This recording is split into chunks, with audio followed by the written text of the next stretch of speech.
wabarakatuh. Perkenalkan Firza Khotrunada.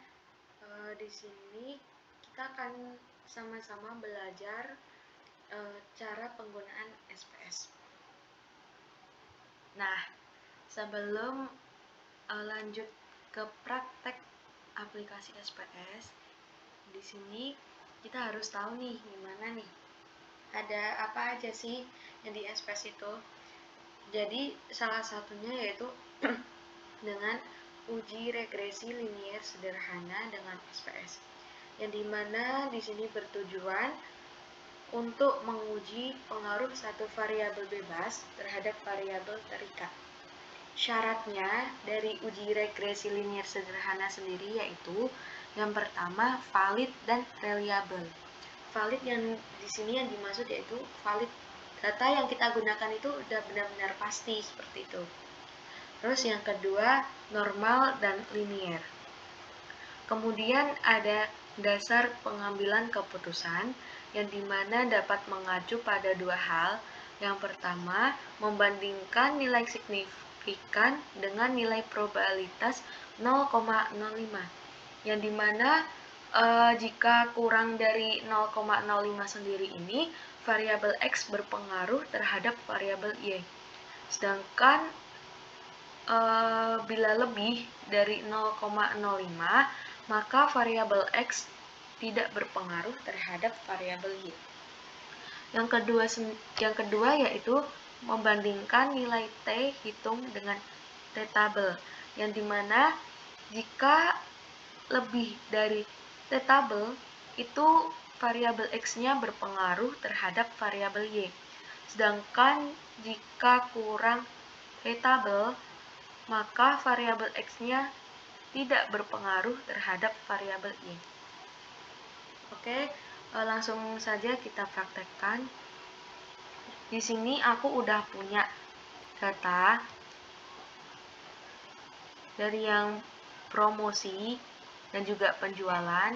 Ini ya, bisa dilihat. Langsung saja kita buka aplikasi SPS.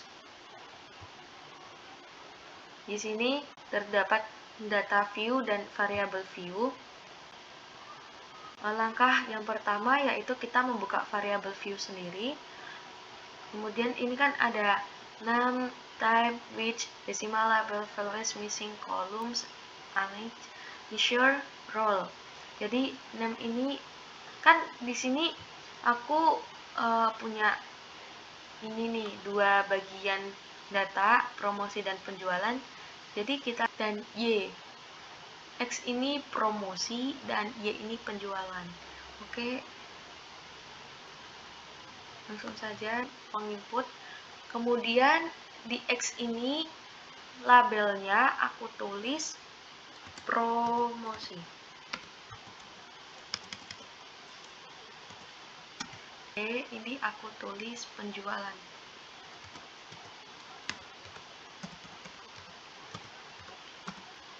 Nah, jika sudah seperti ini ya, ini label ini untuk menamakan data yang kita punya. Kayak misalkan promosi penjualan, kemudian jika kalian mempunyai data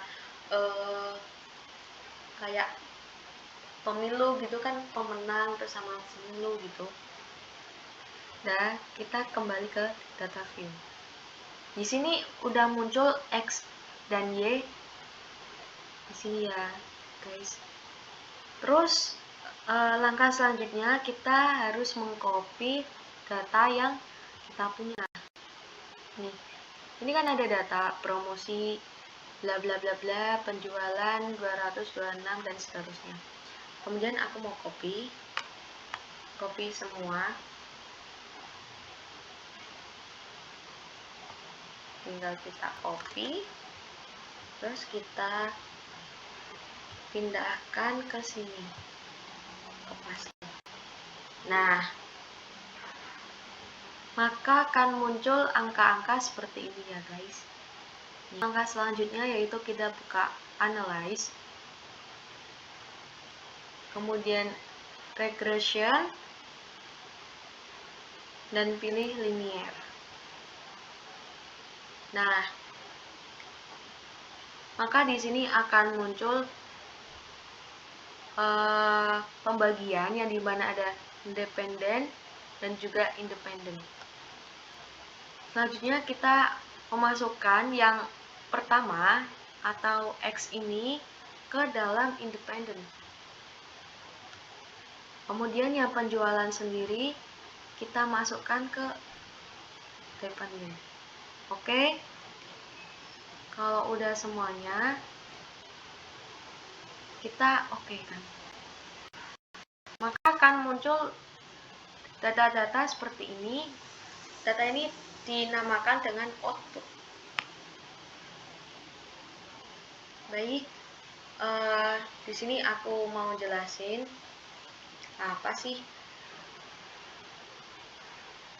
variabel entered, remove, kemudian ada model summary, ANOVA, seperti itu. Jadi variabel entered, removed ini merupakan suatu yang menjelaskan tentang variabel yang dimasukkan serta metode yang digunakan. Nah, dalam hal ini juga variabel yang dimasukkan yaitu variabel promosi. Yang variabel promosi ini dikelompokkan sebagai variabel independen dan penjualan sendiri itu dimasukkan ke dalam variabel dependent, dan metode yang digunakan metode ini adalah metode enter. Ya guys. Nih. Jadi di sini ada model 1, promosi B, enter, yang A dependent variable penjualan, all request variable enter. Seperti itu. Kemudian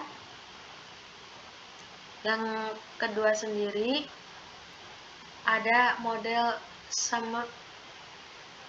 summary, yang dimana di sini ada model R square, adjusted R square, state error of the estimate, dan dimana predatornya itu konstan promosi.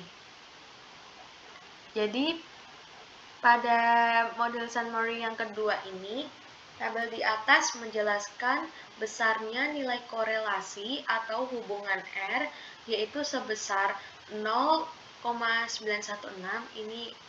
Ini dimasukkan ke dalam desimal, yang dimana dari output tersebut diperoleh koefisien determinasi R square sebesar 0,839, yang dimana mengandung pengertian bahwa pengaruh variabel bebas atau yang promosi yang kita kenal tadi dengan independen itu terhadap variabel terikat penjualan atau dependent, yang dimana nilainya ini sebesar 83,9.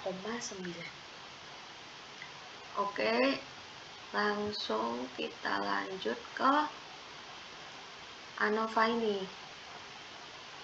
ANOVA sendiri ini ada pembagian model, sum of square, DF, mean square, F, sig, yang dimana ada regression, residual, total, dan ini angka-angkanya, yang dimana kita ketahui lagi bahwa dependent variable ini penjualan dan prediktor ini promosi.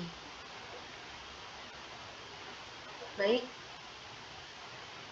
ANOVA sendiri ini outputnya sudah diketahui bahwa nilai F terhitung 67,673 dengan tingkat signifikan sebesar 0,000 kurang dari 0,05, maka model regresi dapat dipakai untuk memprediksi variabel penjualan, atau dengan kata lain adalah pengaruh variabel promosi X yang terhadap variabel Y sendiri.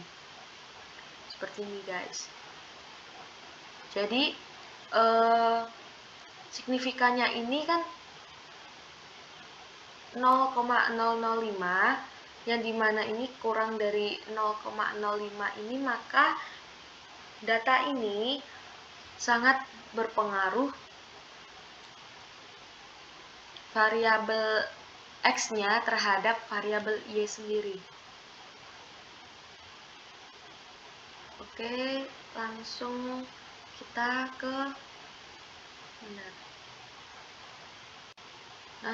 ke koefisien, yang dimana di sini kita ketahui bahwa ada beberapa tabel, model, unstandardized yang B, terus ada SPD error, ada standardized coefficient beta, ada T sendiri, dan juga ada SIG, yang dimana ada konstan,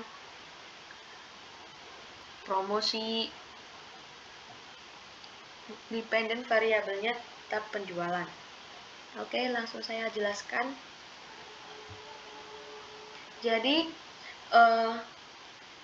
output ini tuh sudah menjelaskan secara keseluruhan, kemudian kita memasukkan ke dalam rumusan penyusunan model regresi, yang dimana rumusnya sendiri yaitu Y sama dengan BO plus B1X, yang dimana Y sendiri kita ketahui bahwa Y ini penjualan dan X ini promosi. Konstan BO itu 111,523 dan promosi B1 itu 3,891, yang dimana kita masukkan ke dalam rumus yaitu 111 ini, yang ini ya, yang B ini, kemudian tambahkan dengan 3 plus 8, 91, promosi ini understand coefficient yang B, kemudian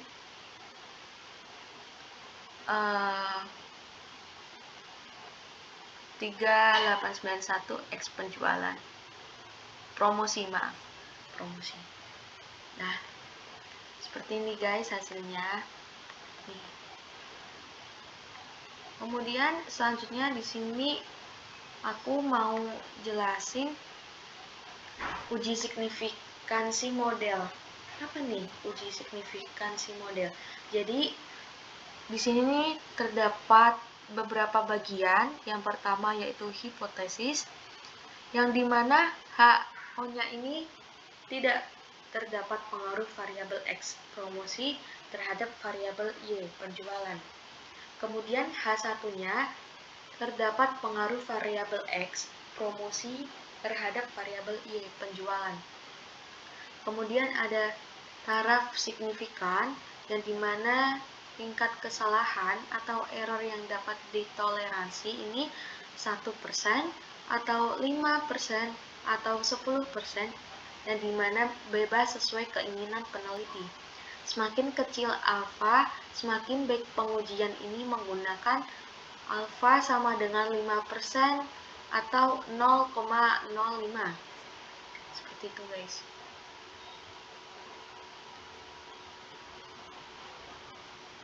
Yang C sendiri ada statistik uji. Kita menggunakan model yang di ANOVA, yang dimana model sendiri ini terdapat regression, residual, total, sum of squares 19850, 334, 3813, 266, dan totalnya sendiri ada 23663, 600. Kemudian ada DF 1, 13, 14, mean square ada 19850, 334, dan 293. Kemudian ada F 67,673 dan SG-nya yaitu 000B kecil.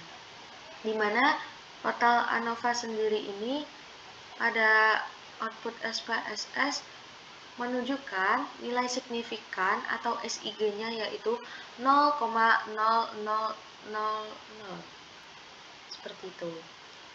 Kemudian kita lanjut ke kriteria uji yang dimana HO-nya ini ditolak jika nilai SIG-nya kurang dari alfa.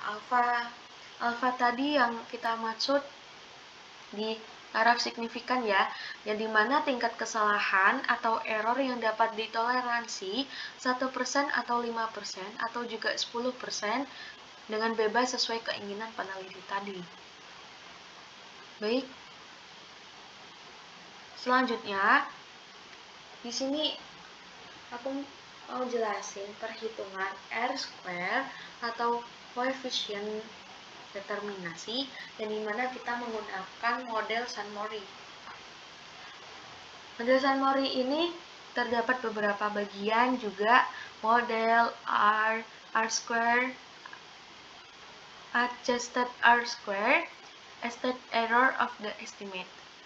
Ada 1, T916,839, 826, 1712683, yang dimana predators atau konstan ini promosi.